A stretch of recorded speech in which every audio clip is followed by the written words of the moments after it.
Eso vamos a continuar estudiando el libro de San Juan, capítulo 1. Vamos a leer los versículos 10 al 12. San Juan, capítulo 1, del versículo 10 al 12.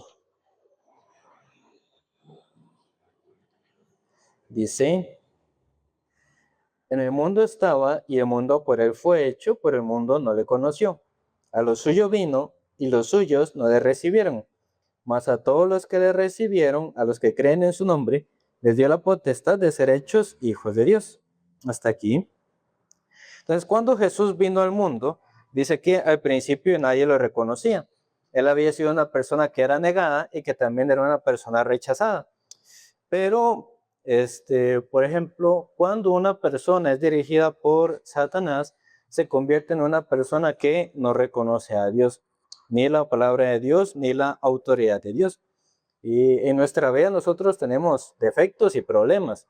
Todas las personas lo tienen. Pero delante de Dios, tener defectos o tener problemas no es algo malo en sí, sino lo que es malo para nosotros es que desde el corazón se rechace a Dios y se niegue la palabra de Dios. Entonces supongamos que David tiene 10 de 10 defectos, pero David sí cree la palabra. Y Dana tiene 2 de 10 defectos, pero no cree la palabra. Entonces, ¿a cuál de los dos le resultará mejor? Humanamente, ¿a quién?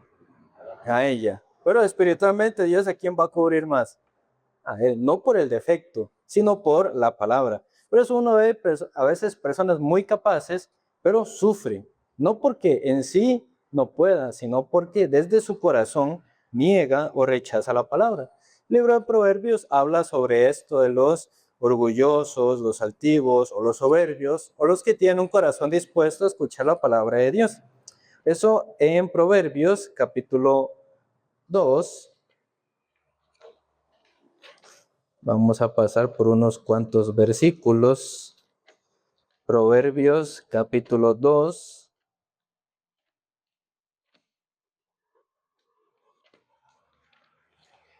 Versículos del 1 al 5.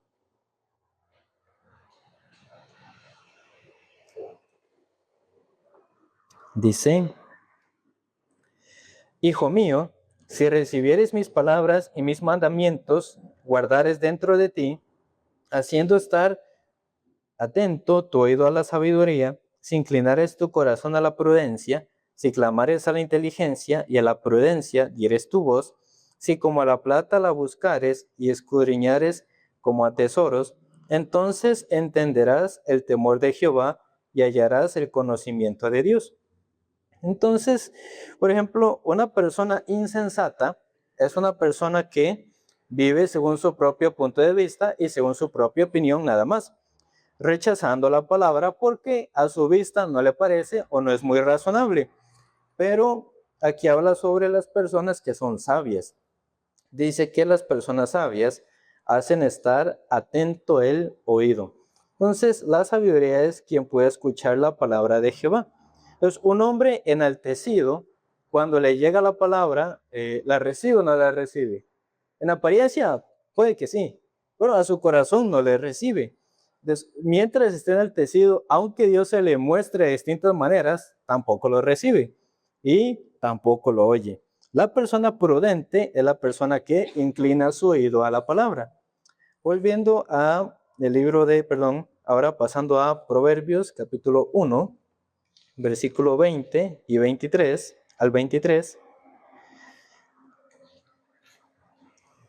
dice: La sabiduría clama en las calles, alza su voz en las plazas, clama en los principales lugares de reunión, en las entradas de las puertas de la ciudad, dice sus razones. ¿Hasta cuándo, oh simples, amaréis la simpleza? Y los burladores desearán el burlar, y los insensatos aborrecerán la ciencia. Volveos a mi reprensión, he aquí yo derramaré mi espíritu sobre vosotros, y os haré saber mis palabras. Pues habla sobre el insensato, como habíamos mencionado. Pues una persona bienaventurada es el que presta oído a la palabra del Señor. El insensato es aquella persona que ha caído en la tiniebla, por lo tanto no puede recibirla.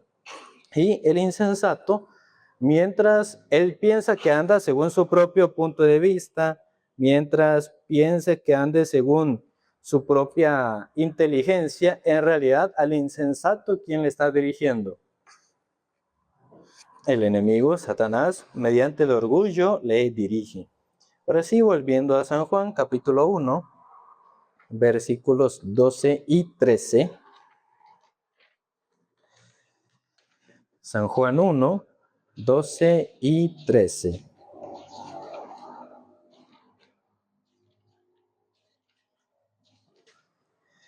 Dice: mas a todos los que le recibieron, los que creen en su nombre, les dio la potestad de ser hechos hijos de Dios, los cuales no son engendrados de sangre, ni de voluntad de carne, ni de voluntad de varón, sino de Dios.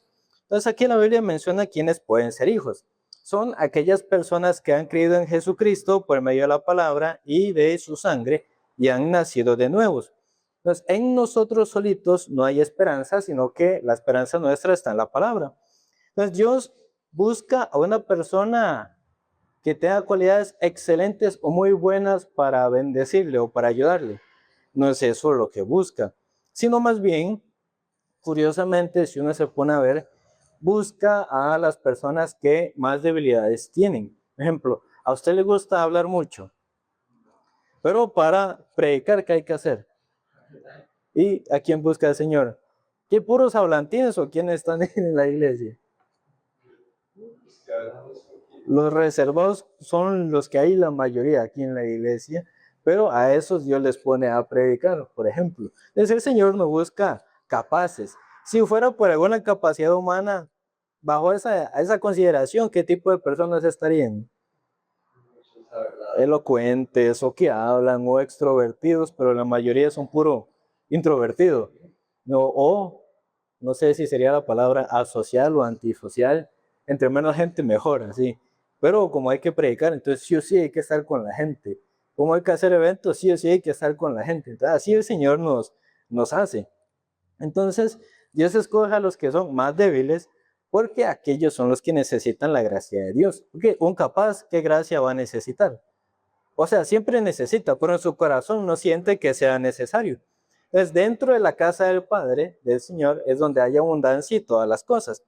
Nosotros somos hijos de Dios, como aquí dice, no por voluntad de carne, o sea, no por voluntad humana, sino por la voluntad que Dios nos dio por medio de Cristo en la santificación, como dice Hebreos 10:10. Y nosotros tenemos la bendición de ser hechos hijos de Dios. En este mundo todas las personas son hijos de Dios. Aquí dice que les dio la potestad, es decir, no todos. Porque, digamos, usted va casi donde cualquier persona y si le pregunta si es hijo de Dios o no, ¿qué es lo que le respondería? Que sí, ¿verdad? Pero lo que una persona con pecado es realmente una criatura, es parte de la creación. ¿Cuándo es que una persona pasa de ser criatura a ser hijo? Cuando cree, cuando nace de nuevo, cuando se justifica por la fe. Eso, si ustedes leen el libro de Hebreos, principalmente, creo, capítulo 1 y 2, para los ángeles, para ellos es raro como alguien, una criatura pecadora, de repente pasa a ser hijo de Dios y tiene que servirle. Así menciona para los ángeles, porque los ángeles no tienen este concepto. Por eso para ellos es algo sorprendente. Por eso a veces se menciona que los ángeles quisieran ser como los hijos. Por eso, el ser hijo de Dios no es por una voluntad propia, sino por la voluntad del Señor. Pero aquí el poder de la sangre de Cristo es la que nos da como la fuerza para poder rechazar el pecado y todas las tentaciones. Y lamentablemente, mientras estamos en este mundo, la carne reacciona. La carne igual tiene su tentación, pero mediante la fe en la palabra es como el Espíritu Santo recibe la fuerza para vencer la tentación. El verso 14 dice: y aquel verbo fue hecho carne y habitó entre nosotros y vimos su gloria, gloria como del unigénito del Padre, lleno de gracia y de verdad. Entonces, ese verbo que en algún momento estuvo físicamente en esta tierra, después de que nosotros recibimos la palabra, ahora ese verbo, ¿dónde estaría? En nuestro corazón. y ese verbo mora en nosotros. Nuestro corazón se volvió el templo del Espíritu Santo. Este lugar es solamente un edificio y este lugar no es un templo. Hay muchas iglesias populares, a la iglesia le llama templo, pero lo correcto es que el corazón nuestro, cuando es salvo por la fe en Cristo y Cristo mora ahí, ese es el templo del Señor. Luego el versículo 17 dice: pues la ley por medio de Moisés fue dada, pero la gracia y la verdad vinieron por medio de Jesucristo. Les dice que la verdad y la gracia solamente vinieron por medio de ¿quién? Solamente por medio de Jesucristo. Dios sí es amor y Dios no rechaza, pero no hay varias verdades, no hay muchas verdades, sino que solamente hay una verdad. Por ejemplo, la mayoría de doctrinas o iglesias que se pelean una con otra. ¿Quién tiene la verdad y quién no? Pero solo hay una verdad, no hay un montón de verdades, solamente una.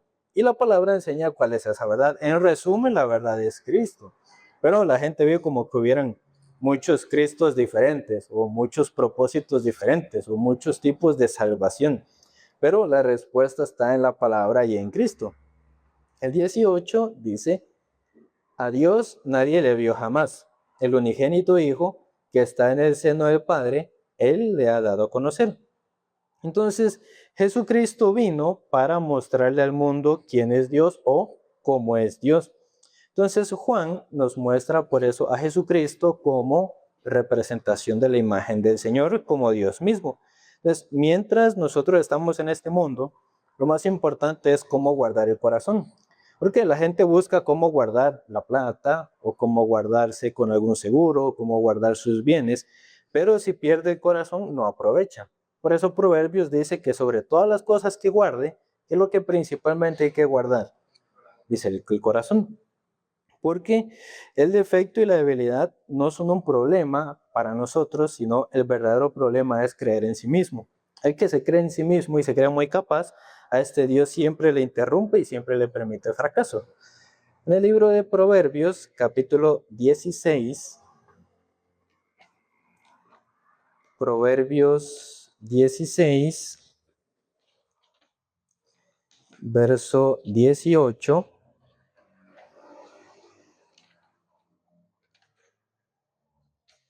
Proverbios 16, 18 dice: antes del quebrantamiento es la soberbia, y antes de la caída, la altivez de espíritu. Entonces la Biblia, cuando leemos la Biblia podemos encontrar cómo es la sabiduría de Dios. En este mundo nosotros siempre enfrentamos situaciones y un montón de circunstancias, pero aunque nosotros tengamos mucho conocimiento, sin la sabiduría no se puede solucionar ninguna cosa. Entre tener conocimiento o ser inteligente y tener la sabiduría, ¿cuál es la diferencia?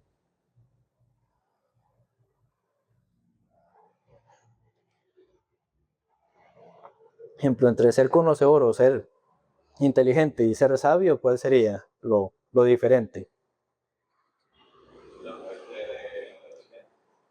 Por ejemplo, eso es un punto.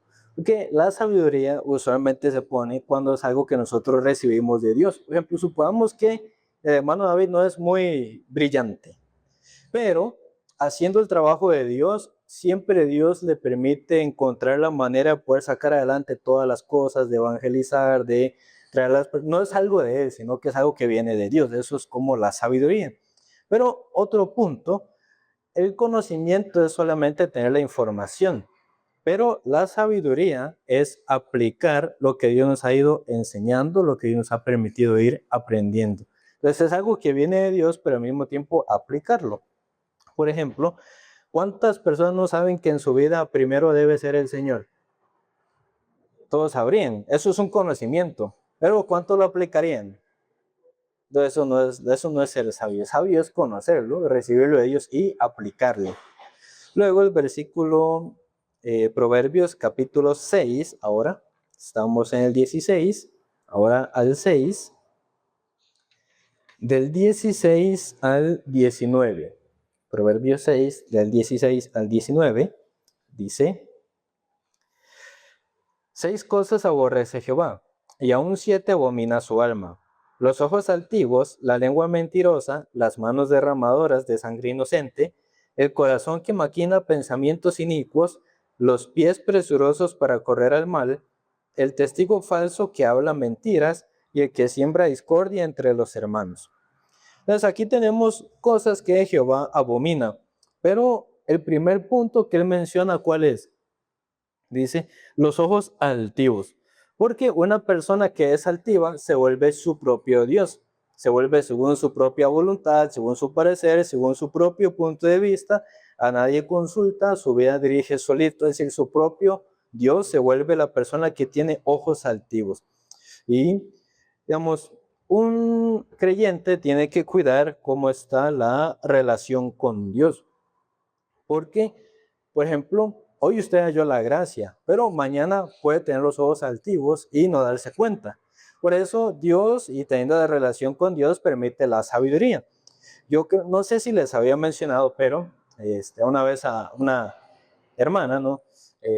Había pasado tal situación por justamente no seguir la guía, ¿no? Lo que siguió fue su propio pensamiento, entonces ya tenía los ojos altivos. Entonces, ya la situación pasó, no se había resuelto como tal, pero pasó. Entonces, algo me preguntó y yo le dije, tiene que llevar su relación con Dios, ¿verdad? Entonces ya uno viendo cómo es esta persona, qué pasó y si sigue así, qué va a pasar, la pregunta era más bien como restablezca su relación con Dios. Pero lo que me respondió fue, pero ya está bien. Así fue lo que pasó. Eso me dijo, ya está bien con Dios, ya eso ya pasó, no, yo con Dios estoy bien. Así me dijo. Yo le dije, no, no está bien, usted siempre tiene que hacer la relación con Dios, mediten que no está bien con Dios y me avisa. No me avisó. Pensó que la relación con Dios estaba bien. Hoy no está aquí. Entonces, así Satanás no se engaña con los ojos altivos. ¿Y porque eso es abominable? Porque el que se cree alto siempre piensa que puede hacer las cosas mejor que otras personas. Siempre piensa que hace bien. Piensa que está colaborando, que está ayudando. Por ese corazón Dios lo rechaza. Por eso uno tiene que como pensar cómo están los ojos de uno, si están los ojos altivos o no. Claro, no se refiere a los ojos físicos, no se refiere a los ojos espirituales de cada uno, al corazón de cada uno. Si nos creemos más que otros hermanos o no, o más que otras personas o no, si tenemos la razón o no, ese tipo de corazón Dios lo aborrece. Por eso manda a dejar ese punto de vista. El capítulo 8, versículo 13, igualmente Proverbios, capítulo 8, verso 13, dice, el temor de Jehová es aborrecer el mal, la soberbia y la arrogancia, el mal camino, y la boca perversa aborrezco. Entonces aquí dice que la soberbia y la arrogancia, estas son como un equipo, siempre aparecen juntas. Cuando está la soberbia, cuando una persona anda soberbia, ¿de qué manera actúa? Arrogante, son un equipo estas dos. Entonces, aunque una persona no tenga ni sepa nada, a veces anda arrogante o no. Entonces, no dice, bueno, ¿de qué se cree o qué cree que es? Entonces, ¿por qué anda así? Entonces, Satanás nos hace ser arrogantes, nos hace pensar que estamos haciendo bien, que somos mejor que otros. Por eso la Biblia manda a negarse, a despojarse y a humillarse. El corazón de uno tiene que volver siempre a cero. Por eso el libro de San Lucas dice, siervos inútiles somos. Entonces, un ejemplo, supongamos que la hermana Dana invita un domingo y llegan 15 nuevos. De esos 15, se quedan 10. Imaginemos, ¿no? Entonces se le meten los ojos altivos. Entonces, ¿cómo se consideraría respecto a los otros hermanos que no han invitado a nadie en 6 meses? Estos hermanos no invitan, no creen en Dios. Yo sí creía, mi Dios sí me ayudó. Por un ejemplo, ¿no? Y comienza a pensar así. Entonces, ¿cómo comienza a actuar delante de con los hermanos? Y arrogante, también los menosprecia, los rechaza. Pero la Biblia dice, siervos inútiles somos. Entonces ya imagínense, invita a 15, se quedan 10 y digo, inútil. Entonces se siente raro, ¿qué? Hizo algo, pero recibe la palabra de que no hizo nada. Que un inútil, ¿qué puede hacer? Nada, por ejemplo, usted lo manda a barrer y usted llega y pasa otra vez la escoba y está todo sucio. Y ese es un inútil, así no hace nada, no puede hacer nada. Entonces Dios dice, siervos inútiles somos. Dice, porque lo que teníamos que hacer hicimos, dice aquel versículo. Entonces dice, Dana dice, yo sí soy buena hermana, una hermanaza. Los otros no, son hermanillos apenas.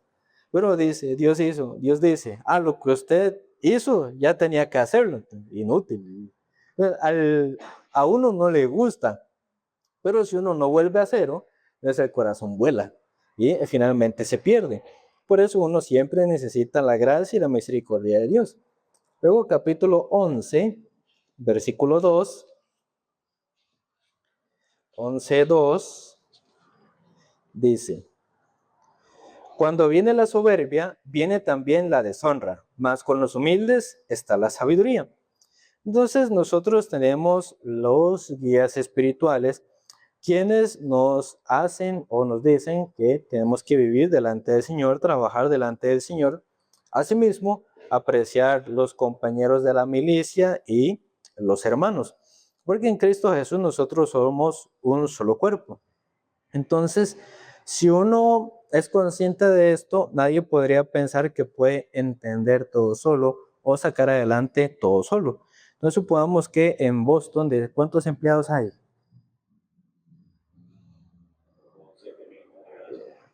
Solo en Cartago. Imaginemos que hay 1500, no, en Cartago un ejemplo. Despiden 1499 y queda solo Dana. Entonces, solita, podría sacar todo adelante.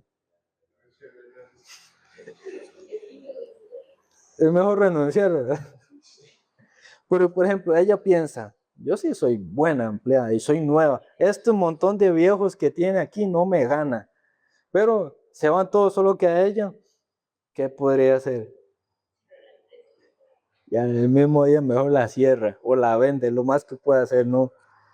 Entonces, alguien podría decir que, como en su ámbito cotidiano, incluso en el ámbito espiritual, puede hacer todo solo, sin la ayuda de nadie.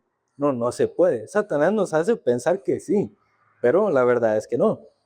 Y nosotros por eso tenemos que llevar también la relación, no solo con Dios, sino con los hermanos de la iglesia también. Capítulo 13, versículo 10.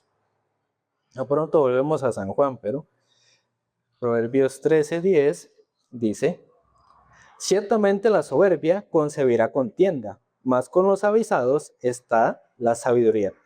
La contienda viene por medio de la soberbia. Eso es lo que dice.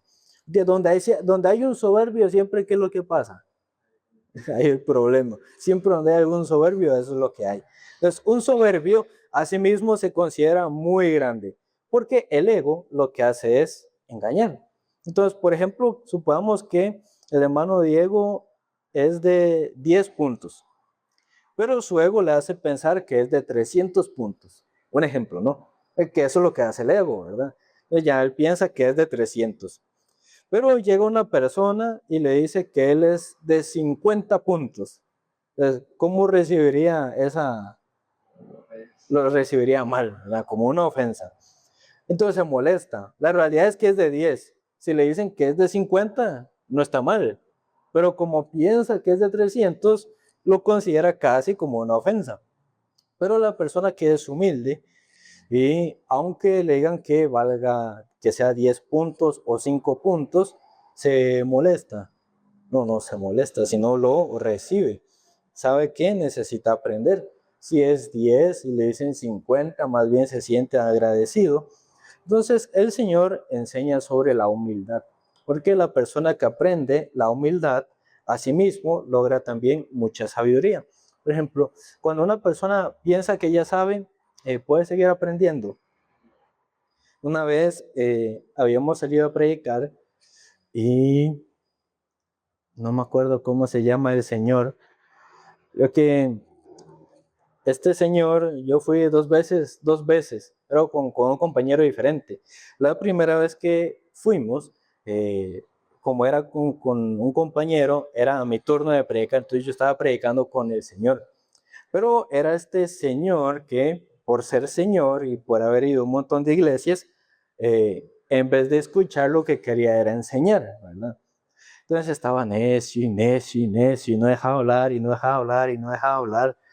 Entonces, él en la puerta del cuarto tenía un hueco. Entonces él contó que se puso igual que como se había puesto con nosotros, solo que la persona que lo había ido a visitar se hartó y le iba a pegar y ahí se escondió en el cuarto y él le pegó a la puerta y así se le hizo un hueco. Y yo a él le dije, va señor, cuando uno cree que ya sabe ya no puede aprender. Y se enojó conmigo, ya no quería escucharme, entonces tuvo que seguir mi compañero predicando con él. Así pasa, pero cuando una persona ya piensa que ya sabe, ya no le cuesta mucho aprender. Por eso el humilde es el que llega a alcanzar la sabiduría. Luego, el capítulo 29, Proverbios 29, 23, dice: la soberbia del hombre le abate, pero al humilde de espíritu sustenta la honra. Entonces, la humildad es reconocer que somos nosotros delante de Dios. No por querer ser humilde, una persona se vuelve humilde, porque si fuera por querer, sería muy fácil. Ya, si quieres, haz humilde, y si quieres, enaltece así rápido. Pero no por querer ser humilde, una persona se hace humilde. A veces alguna persona se sentirá estancada en la fe o como que no avanza, pero por el corazón le falta humildad, es decir, le falta reconocer que somos polvo nada más, simplemente una masa de barro. Entonces, cuando uno reconoce que es esto, su oído se abre y su entendimiento también, y le permite acercarse al Señor, recibir la sabiduría. Luego, volviendo al Proverbios, capítulo 16, verso 18,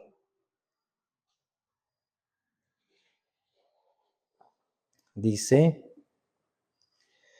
antes del quebrantamiento la soberbia, y antes de la caída la altivez de espíritu.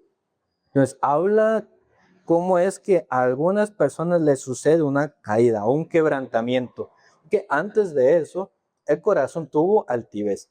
Entonces uno tiene que saber distinguir, un sabio distingue cuál es el quebrantamiento de el soberbio, qué es lo que le va a dañar. De esa manera no sigue ese mismo camino. Jesucristo mismo, él se decía que él era manso y humilde, y eso enseñaba también a las personas que lo oían. Volviendo a San Juan, capítulo 1, verso 12. San Juan 1, 12 dice: mas a todos los que le recibieron, a los que creen en su nombre, les dio la potestad de ser hechos hijos de Dios. Entonces, por ejemplo, cuando nosotros comemos frutas o verduras, estas cosas a nosotros nos dan fuerza y nutrientes.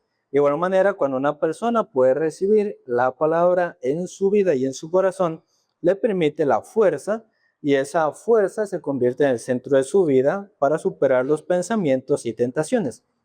En el libro de los Reyes aparece Naamán. ¿Saben quién era Naamán? Era un general del ejército de Siria, pero él tenía una enfermedad, era la lepra. Pero como él era un general del ejército, en aquel tiempo era muy común saquear algunas ciudades y tener esclavos. Entonces él tomó una esclava de Israel.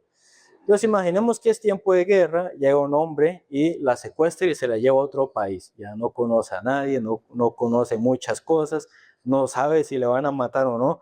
Entonces usted podría dormir tranquila. Entonces esta muchacha tal vez probablemente tampoco podía dormir y se habría sentido triste por no estar en su casa o en su país siendo esclava. Pero un día Dios le dio un nuevo corazón a esta sierva que estaba en la casa de Naamán. Y aunque ella sí había estado sufriendo por la esclavitud, cuando Dios cambió el corazón de ella, y mediante ella Naamán pudo ir donde el profeta de Dios para ser sano de la lepra, ¿ustedes creen que Naamán, regresando a Siria, la trataría como una esclava? Ya no, ya más bien tal vez como un tipo de hija le estaría tratando.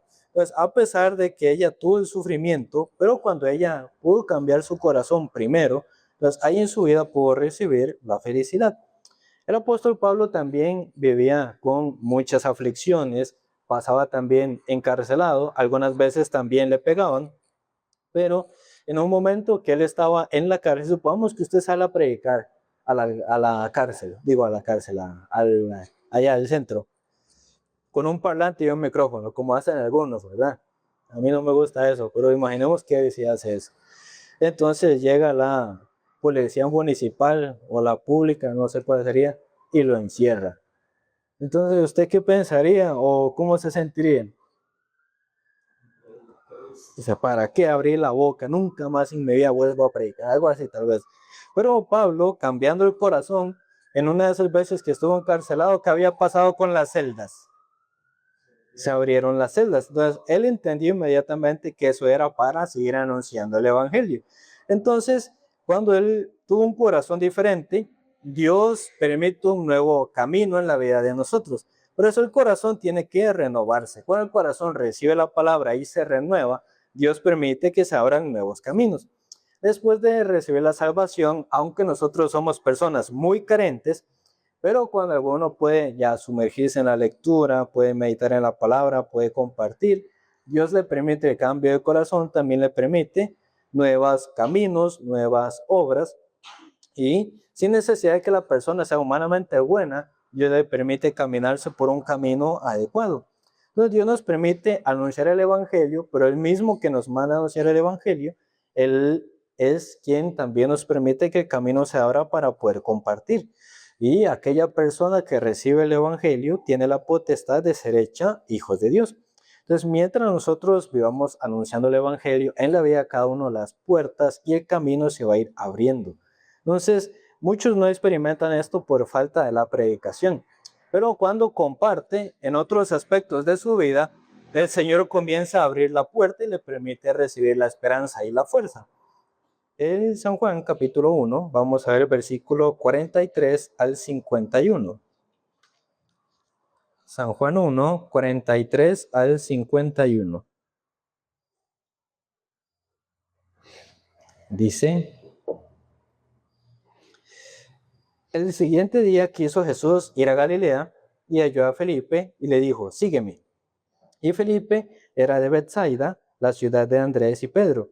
Felipe halló a Natanael y le dijo: hemos hallado a aquel de quien escribió Moisés en la ley, así como los profetas, a Jesús, el hijo de José de Nazaret. Natanael le dijo: ¿de Nazaret puede salir algo bueno? Le dijo Felipe: ven y ve.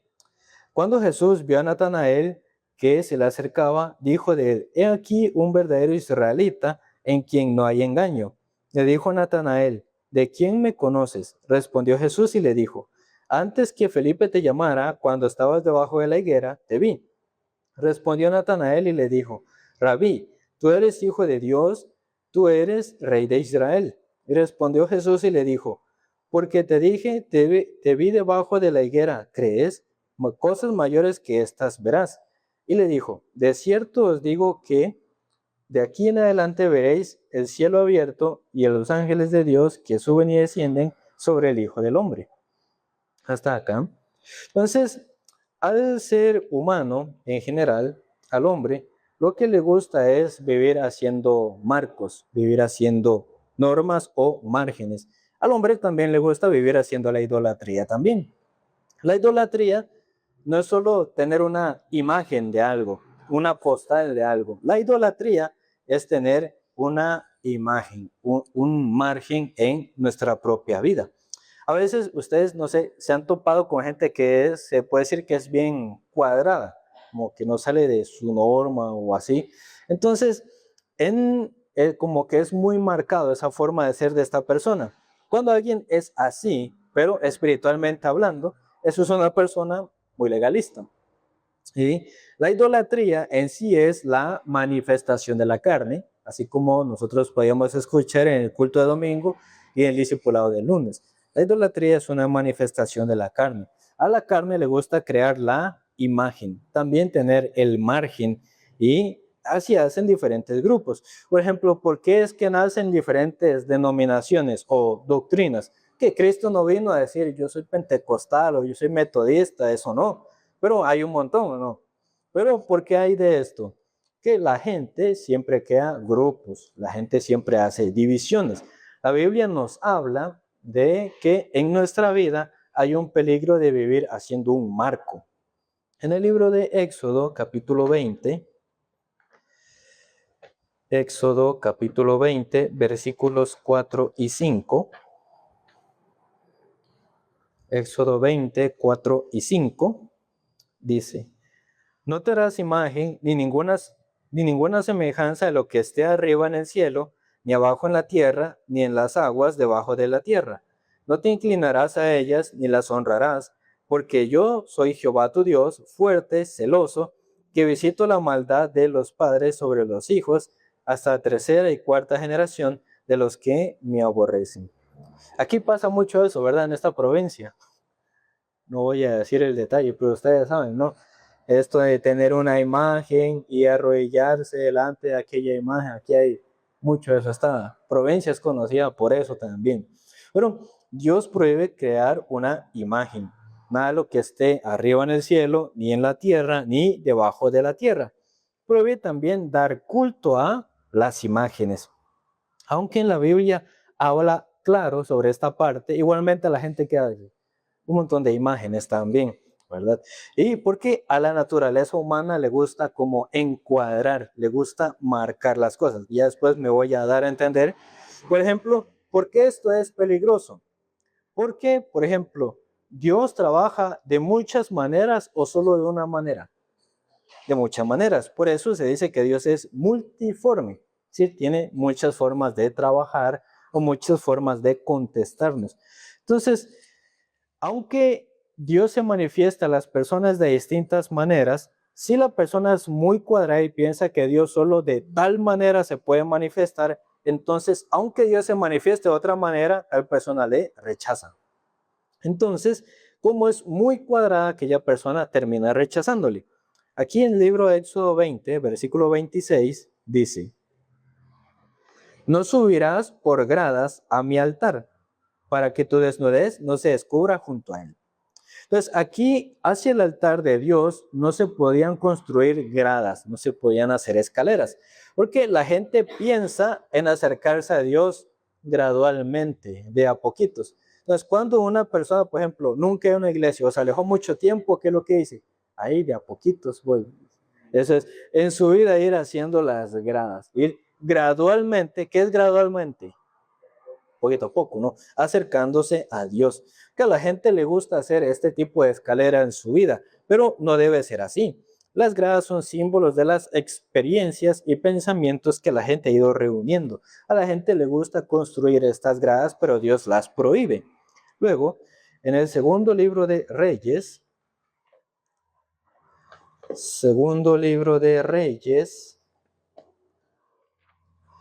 capítulo 18,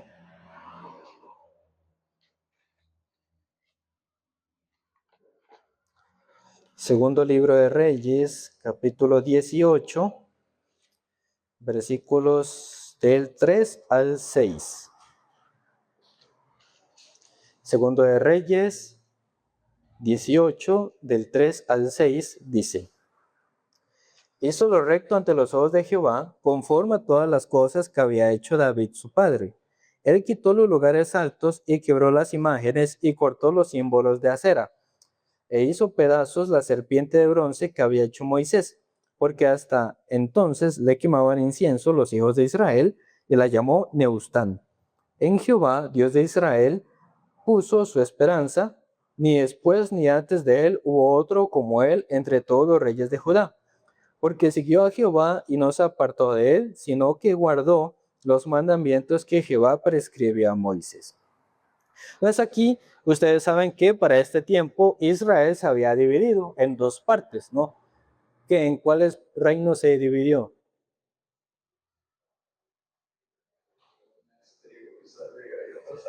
Israel norte y Judá sur. Creo que, bueno, en los anuncios luego ya les digo, pero así en Israel norte y Judá sur se dividió. En esta parte habla sobre Judá y estaba reinando Ezequías. El reino de Judá es de la descendencia de David. Y Ezequías fue un rey que era muy recto y fiel para con Dios, y él quebró las imágenes de los ídolos y los cortó. Aquí habla principalmente de Acera. Y también, ¿qué otra imagen había en Israel que él rompió? La serpiente de bronce que había hecho Moisés en el libro de Números, capítulo 21. En Números 21, cuando Israel pasa cerca de Or y se quejaron contra Dios y contra lo que Dios les daba, Dios les mandó serpientes ardientes por mano de Moisés. Y luego, para salvarles, les mandó a Moisés a hacer una serpiente de bronce, y a los que estaban ahí tenían que ver la serpiente para que pudieran salvarse. Esa es la serpiente que se había conservado hasta entonces. Entonces, sí, un tiempo, una ocasión, Dios se manifestó por medio de aquella serpiente de bronce. Pero la serpiente de bronce era solamente un instrumento. La serpiente de bronce no era Dios, sino era una de las formas en las que Dios había trabajado.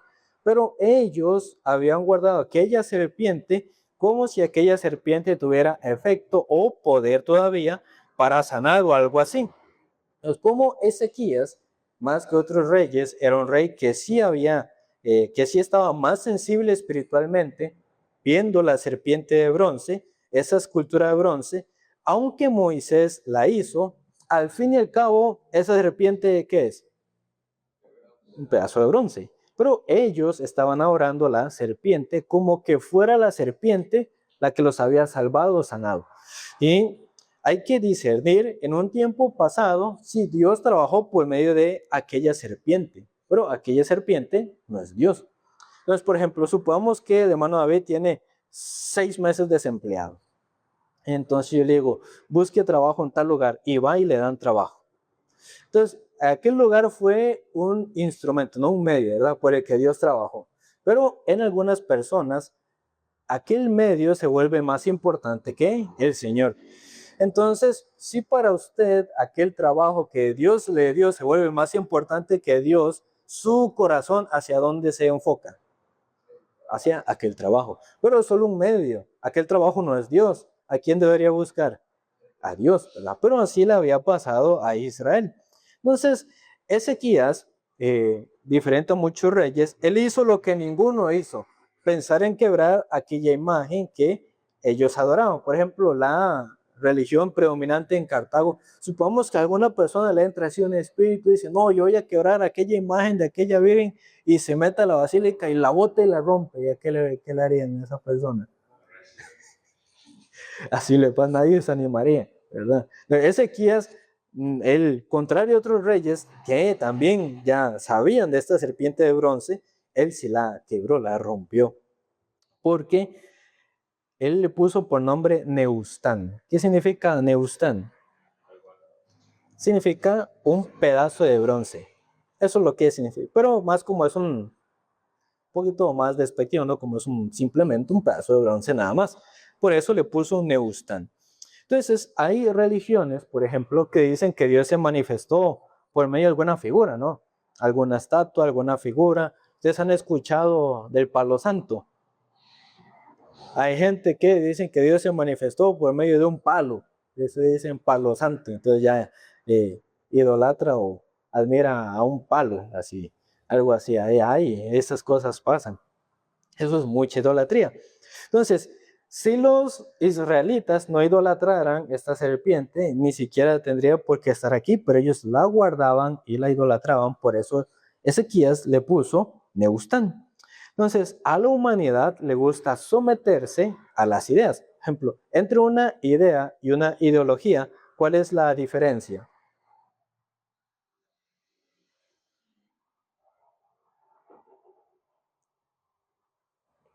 Ejemplo, una idea es algo que tiene cada persona, ¿no?, individualmente.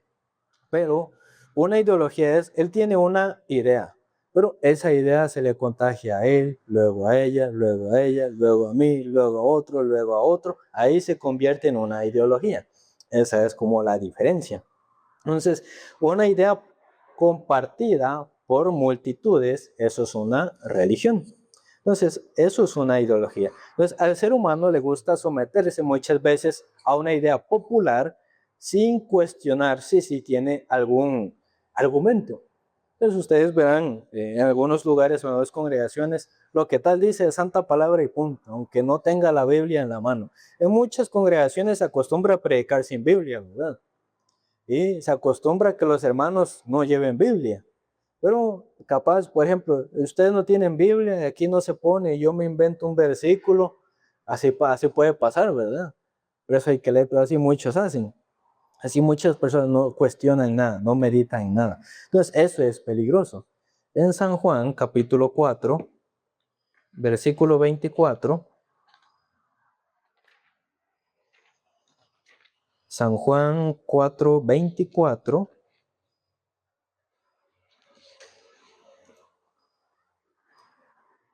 dice, Dios es espíritu, y los que le adoran en espíritu y en verdad es necesario que le adoren. Entonces, esta es una palabra del Señor. Dice, Dios es espíritu. Por eso a Dios se le adora también en espíritu y en verdad.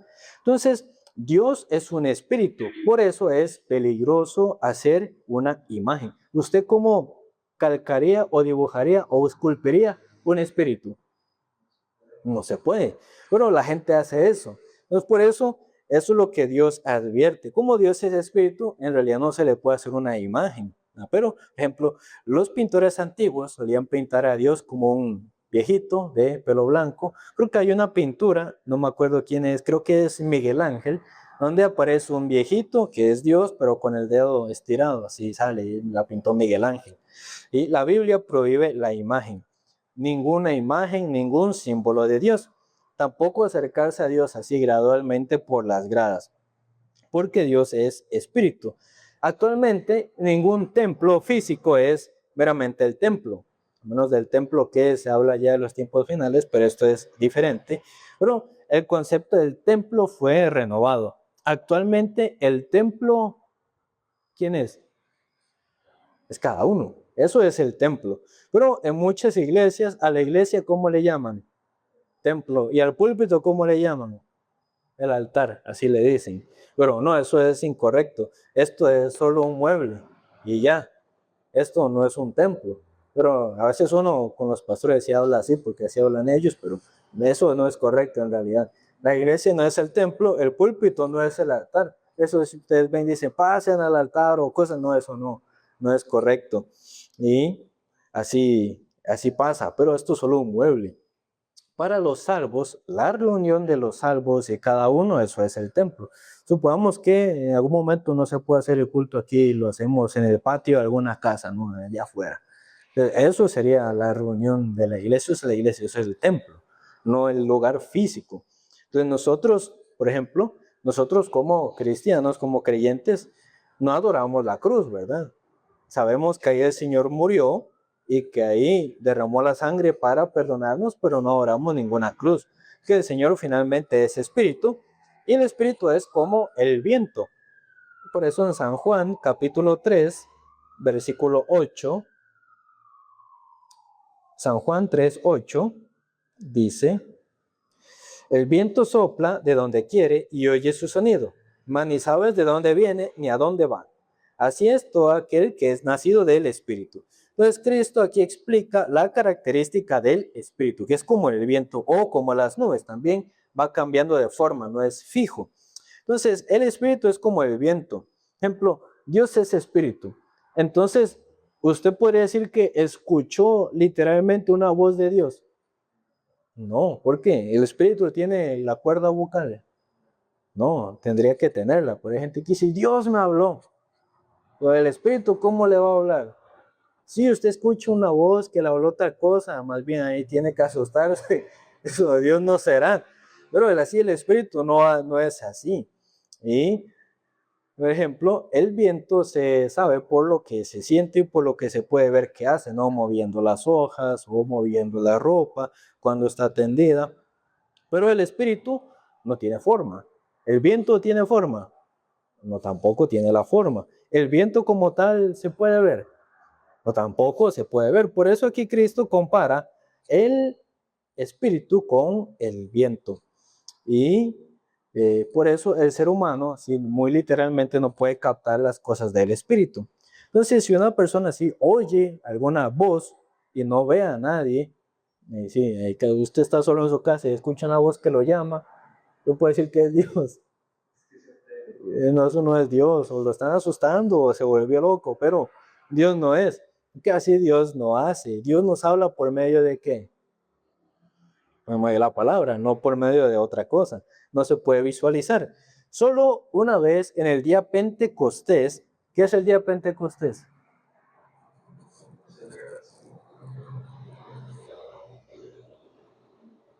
Ejemplo, no les digamos qué religión usa un nombre parecido a este.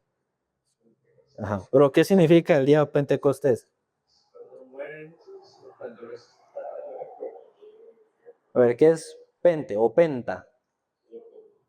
5. Entonces, al día 50, después de que Jesús resucitó, que caiga el Espíritu Santo, ese es el día Pentecostés. 10 días después de que Jesús ascendió. Eso es el día Pentecostés. En el Antiguo Testamento, ejemplo, antes, como la Biblia se divide en 3 eras, ¿no? Primero era como la era de Dios. Dios directamente o por medio de los ángeles se manifestaba a las personas. La segunda era es la era del Hijo de Jesucristo que estuvo en la tierra. Y la tercera es la era del Espíritu Santo. En el Antiguo Testamento, el Espíritu Santo habitaba en las personas de manera condicional. Mientras alguna persona siguiera la voluntad de Dios, obedeciera la voluntad de Dios, el Espíritu moraba en él, pero cuando éste se apartaba de Dios o desobedecía al Señor, el Espíritu Santo se apartaba de aquella persona. Pero cuando Cristo ascendió, él dijo que iba a mandar el Espíritu Santo ya no de manera temporal o condicional, sino de manera permanente. Ya ahí no se aparta, no se va. Entonces, por ejemplo, cuando nosotros recibimos la salvación, en el momento en que creemos que Cristo nos limpió el pecado, a cada uno llega el Espíritu Santo, aunque no lo sienta o no lo vea. Cuando usted creyó el Evangelio, una luz cayó, ¡fum!, directo, se metió así en usted. No, ¿verdad? Así no pasa. Sino que ya en la vida de fe se siente la manifestación del Espíritu Santo, pero no es algo visible o estruendoso. Pero en el día Pentecostés, para que la gente supiera, no conociera que el Espíritu Santo había llegado, ahí sí ya con forma más visible, cayó. Pero después de ese día no volvió a caer de esa manera. Entonces, el Espíritu Santo no tiene forma o sonido, color ni olor, porque es Espíritu. Entonces, algunos dicen que el Espíritu Santo hace hablar en lenguas, ¿verdad? Creo que el domingo un hermano estaba hablando de eso. Este hermano a veces, yo no sé, piensa muchas cosas raras. Pero, ejemplo, en muchos lugares, si una persona no habla en lenguas, ¿qué significa? Que no tiene Espíritu Santo, así dicen. Entonces, si usted no balbucea, entonces significa que no tiene Espíritu Santo. Porque en el día de Pentecostés, cuando cayó el Espíritu Santo, con los que habían creído los discípulos, ¿qué era lo que hacían? Hablar en lenguas. Pero hablar en lengua, es hablar un idioma extranjero ajeno al suyo. De ahí viene el concepto. Para que, si ustedes leen Hechos 1, para que pudieran predicar con las personas de otras naciones. De hecho, yo a este hermano, yo le mandé la explicación, que yo sé que él no va a leer lo que yo le dije, pero ya se los leo textualmente, que es parte de, déjenme un momento acá, ya, es un poquito largo, no tan largo, pero voy a leer textualmente, ¿no? Dice que a muchos creen que los balbuceos que se escuchan en las iglesias son una manifestación del Espíritu Santo. Pero cuando vemos las escrituras, encontramos que las lenguas bíblicas eran idiomas reales, no sonidos incomprensibles. ¿No? Porque usted habla cualquier retorcijo de lengua, pero no tiene interpretación, se puede decir que es una lengua como tal. No se puede. Entonces, en el Pentecostés, los discípulos hablaron en lenguas que las otras personas, o sea, de otras naciones, entendían perfectamente. Por eso en Hechos 2, ellos dicen, ¿cómo pues les subimos a hablar cada uno en nuestra lengua en la que hemos nacido? Entonces, ¿ellos en cuál lengua se están refiriendo? A un idioma, en el idioma en que ellos habían nacido. Entonces, supongamos que estamos en el día Pentecostés, él es romano, él es italiano, y de repente él empieza a hablar a él en romano. Entonces usted dice, pues este italiano, uno italiano, usted es de otra España, no, un ejemplo. En ese tiempo no era español, era latín, me parece, ¿no? Pero usted le habla, usted no tiene relación con él, ni de nacionalidad, ni de nada, pero él le habla a usted en su idioma. Cuando antes no le entendía nada, pero para que le pudiera predicar. Entonces la Biblia nunca dice que ellos hablaron en sonidos extraños o balbuceos. Dice que hablaron en lenguas que podían ser entendidas por personas de diferentes naciones. Entonces el milagro no fue que hablaran sin sentido, sino que Dios les dio la capacidad de hablar idiomas que nunca habían aprendido. Entonces si yo aquí me pongo a hablar en las lenguas, ¿a ustedes de qué les sirve? ¿En qué les edifica? Lo que les puede dar es risa o vergüenza. Alguna de las dos, o las dos, pero no les edifica. Entonces, por eso Pablo dice, y si no hay intérprete, calla en la iglesia.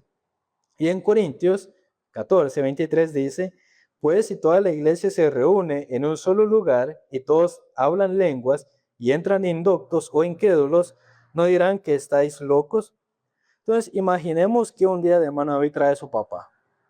Y estoy yo hablando en lenguas, está el Chamo hablando lenguas, está Diego hablando lenguas, está Dana hablando lenguas, Lucia hablando lenguas, pero no idiomas, sino lenguas raras, balbuceos, ese tipo de... Entonces, ¿qué pensaría su papá?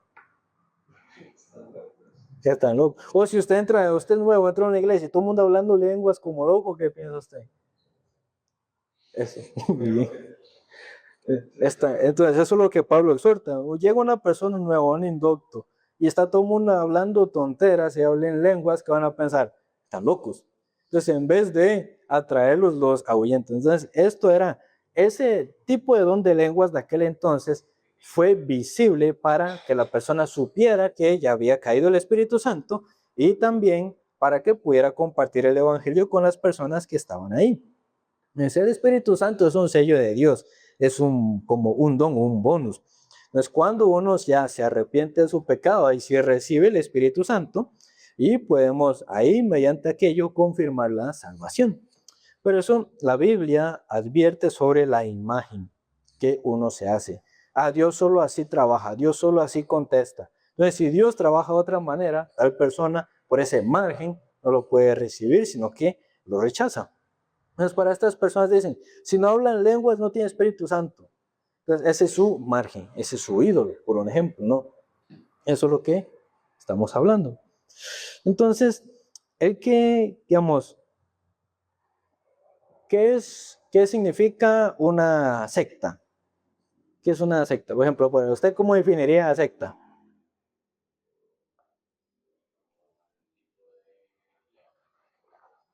Pero, ¿cómo? ¿Qué ideologías hay un montón? Pero, ¿qué considera usted que hasta eso es una secta? Sí, así.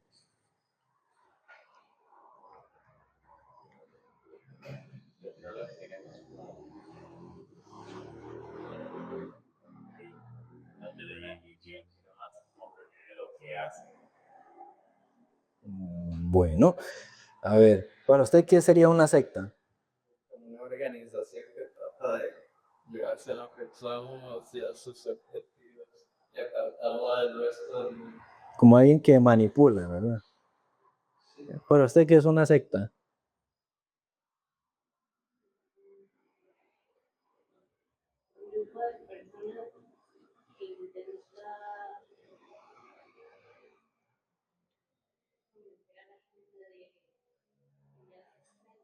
Por ejemplo, el hermano antes nos consideraba secta. Ellos son una secta.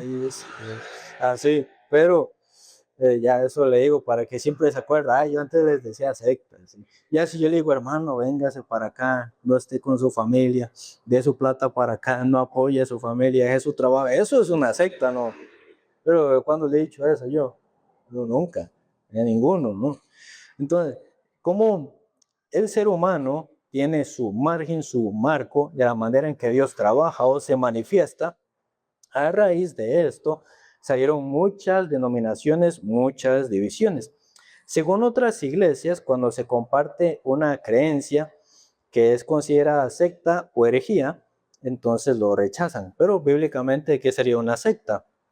Una secta realmente es la persona que niega a Jesucristo o que también niega que Jesús nació una virgen. Por ejemplo, los católicos, ¿qué le dicen a los cristianos? ¿Qué le reprochan? Que no creen en María. Uno sí cree que María fue virgen y que tuvo a Jesús, pero hasta ahí, punto. Ya, pero ellos ya le suben. Nosotros no negamos que Jesús haya nacido de una virgen. Y nosotros tampoco negamos o decimos que Jesús falló en la cruz. Eso es una secta. Entonces el hermano me dice, Cristo murió en la cruz, pero yo sigo teniendo pecado. Eso es una secta. Es decir, que Cristo no le... Eso sí es una secta. El que niega la resurrección también es una secta. Pero el que cree conforme a la palabra, ¿cómo se le podría considerar una secta? No hay manera.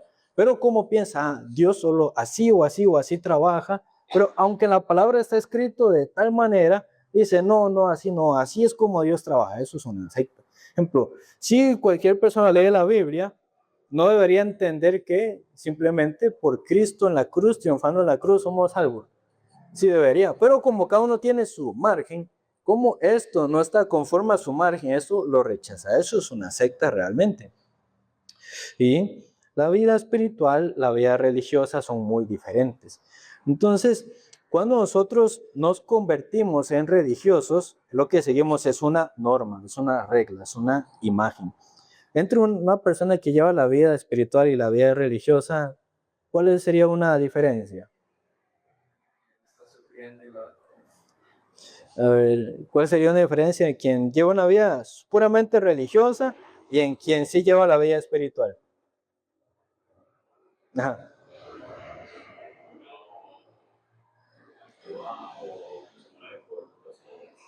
Ajá, correcto.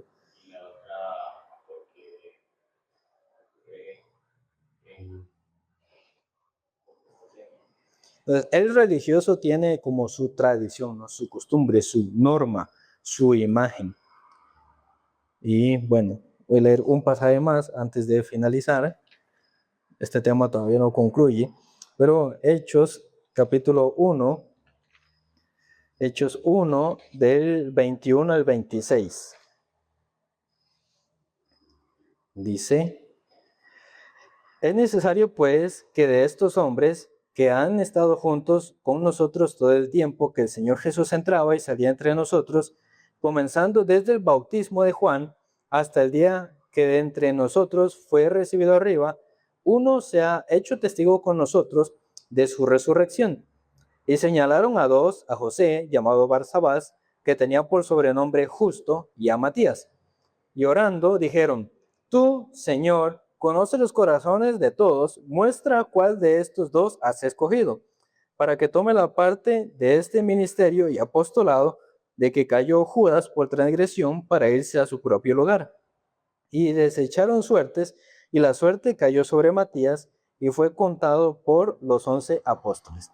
Entonces, en esta parte, Pedro o los apóstoles tratan como de establecer la norma o la regla del apostolado.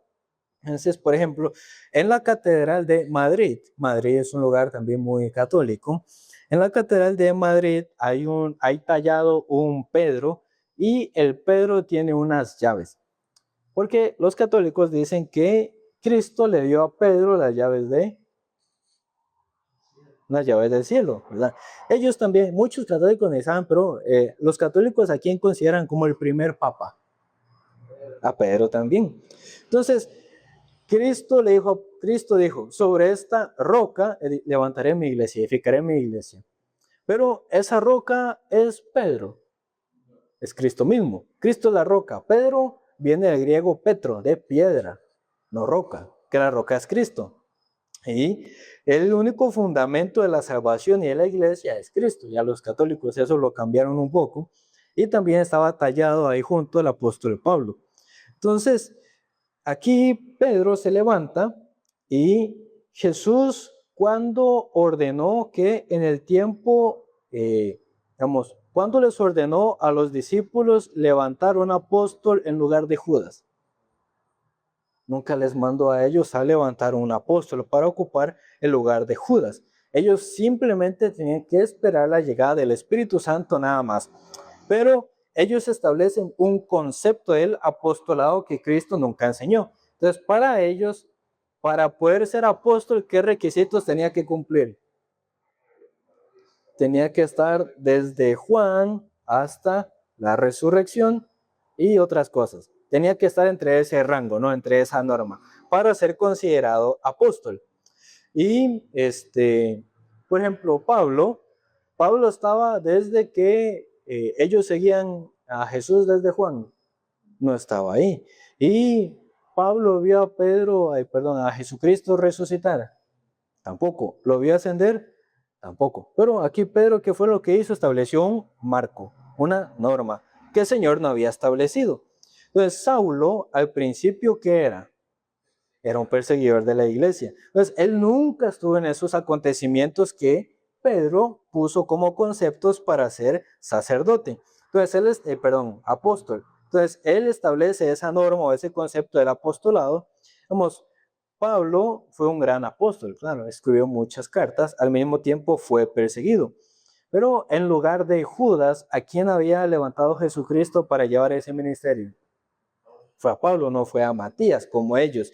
El Espíritu sabe, el Espíritu a él lo escogió y Cristo a él se le apareció. Pero ellos, como hacen una norma, y como Pablo no estaba dentro de esa norma, los primeros años de Pablo, los discípulos no lo conciben a él como apóstol. Por eso, cuando ustedes leen las cartas de Pablo, él cómo inicia las cartas. Yo, Pablo, siervo de Jesucristo, apóstol de Jesucristo, no por hombres, sino por la voluntad de Dios. Es decir, está tirando una indirecta. Yo soy apóstol porque Cristo me levantó, no por la norma de ustedes, en ese sentido es. Por eso él comienza así. Yo, Pablo, siervo y apóstol de Jesucristo, pero no porque no fue conforme a la forma de ellos. Entonces, como ellos tenían esa norma, pero Jesucristo levantó a Pablo de otra forma. Pero como ellos tienen su marco, su norma, entonces no pueden recibirlo a él como apóstol. Por eso en nuestra vida no hay que vivir haciendo esas normas. Dios solo así trabaja, Dios solo así me contesta, Dios solo así tal cosa. De esa manera no funciona. Por eso no hay que hacer la imagen, no solo física, sino en el corazón ese tipo de margen y de normas. Entonces, y ellos oraron y echaron suertes. Entonces, un día supongamos que ya yo me aparto del camino y dejo la iglesia. Y el pastor reúne a los ministros que están en esa mesa y dice, uy, ¿a quién ponemos en Cartago? Entonces agarran un dado, cae 5, uy, al hermano David, pongámosle a dirigir la iglesia. ¿Eso es por suertes o no? Entonces, así usted podría realmente dirigir la iglesia, ¿se puede así? No, así hicieron los apóstoles. ¿Quiénes no sé, echemos suertes? Matías, usted ahora es apóstol. Así ellos hicieron. Y también hay la razón por la que muchas personas piensan que orando y ayunando se recibe el Espíritu Santo. Eso también fue culpa de los discípulos. Pero bueno, ya no da tiempo hoy. Y eso después, si Dios lo permite, tal vez el próximo miércoles se termina el capítulo 1. Y ya luego creo que ya cada miércoles sí sería un capítulo por miércoles, tal vez sí. Pero creo que ya el otro, si terminamos capítulo 1, hasta ahora nos estaría tomando 3 noches sobre el capítulo 1. Pero bueno, vamos a llegar hasta acá.